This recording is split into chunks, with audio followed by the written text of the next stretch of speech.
Utamakan keselamatan, ya. Saya ulangi lagi, dalam melaksanakan tugas utamakan keselamatan agar kita harus berhati-hati, jangan dianggap remeh, anggap enteng, ya. Apalagi pada saat melaksanakan razia, ya rekan sekalian, kalau bisa itu jangan di depan mobil, ya. Mana tahu kayak kejadian kemarin Polda Metro Jaya ditabrak di belakang, ya kena kita, ya. Kalau kayak badan sagu nggak apa-apa mungkin, paling-paling bergeser sedikit. Tapi kayak kalian, ya yang kurus-kurus kayak si Anton, ya kayak si Adi Panjang, ya, apa lagi si Aulia, remuk tulangnya, ya. Jadi ini rekan sekalian agar hati-hati, ya. Jelas saya kira? Yes.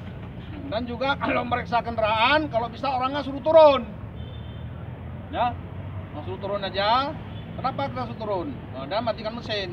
Mana tahu orang tersebut adalah penjahat, pura-pura ngasih surat ke kita, langsung ditancap gas, mungkin ditabraknya rekan kita, ataupun dibuka pintu, ya. Buka pintu, mungkin pintu kuat dibuka, ya kena kita di samping. Jadi ini harus hati-hati, ya. Dan yang ketiga rekan sekalian, hari ini kita sudah sampai kita saksikan ada acara Ari, ya.